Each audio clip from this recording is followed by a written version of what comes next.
Како ја преживеавте оваа зима и дали имате некои други донации, некоја помош од социјалните служби? Па вака, не само оваа зима, ве 4-5 години во исти услови, под исти кров сме живеале откако ни падна куќата.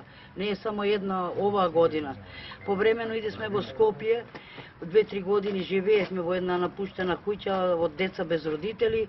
Таму немаше исто ни струја, ни вода. Ништо не бевме ни таму обезбедени, чак што више на целата мака ни ја скрати и постојаната парична помош. Наводно не водеа затоа што сте во Скопје, не ве следува социјална помош. Така изнаодеа начин за да не ја скратат социјалната помош.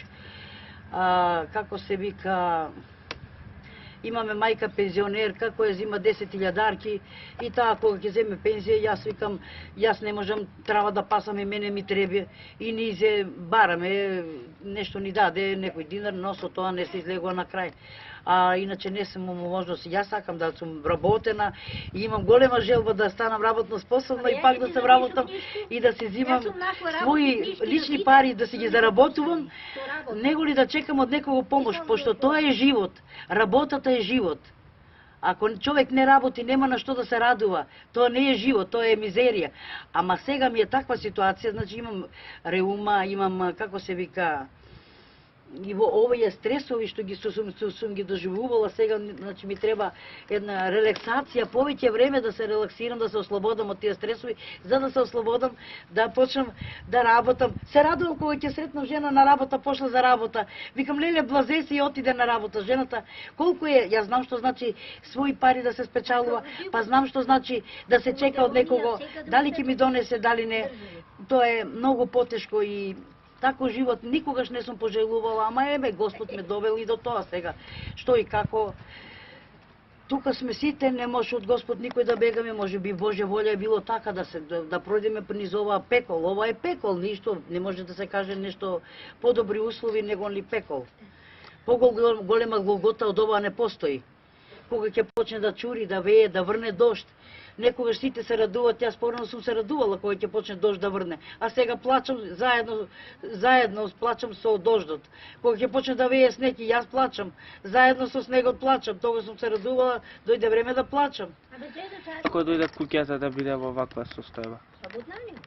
Па куќата пред 10 години она пред тоа беше од земја и од камено, ама човекот тука вртеше со Божодер наведно да правел улица. Јас го пуштив. Јас бев 97 година, 20 дена бев во Бардовци.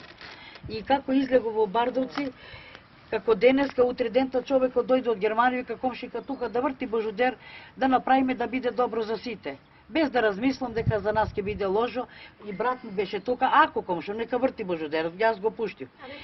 Тој вртеше со Божодерот, на крајот, кога сега ја заврши работата, од некој инает зема со тој голем тенк, со тој Божодерот, ја акна куќата во чоше и се ја распука и почна да се смее. Што се смееш, што се радуваш, нели те пушти со добро. Дали требаше така и на чоше да ја чукнеш? Нели гледаш од земја и од камен? Кај ќе ти оди душата, бе? Ние ако зборуваме погрешно, значи тие сите зборови Господ ќе ги стави на вага, дали сме точно кажувале или грешно? И секој ќе одговара кога Господ спрема тие зборови како што ги рекол, дали погрешно, дали точно. И му викам, зошто ме наведе комшо да врти Божодерот? Вика, немој да ме напаѓаш, не сум вртел. Тој ми вели на мене. Ми вели уште, вика, ај заколни се во деца. Јас му велам на него, не, ај ти роди ги 2 деца, па тога се колни во деца. Јас на него му векам. И тој види, и сите тука работници се исмејаваа на тој збор кога така му реков. Јас видеше не можеше да ме убеди со зборови да ме наведе никако. Сака да ме наведе дека не сака да признае дека вртла со Божодерот. Па јас и се да ме утепаш. Кога сум нешто направила грешка, јас ќе признам, па ти што сакаш ме прави? Разбираш?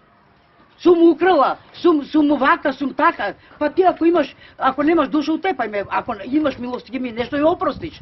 Важно нешто треба човек да признае кога е виновен, а не, не е точно, не е точно.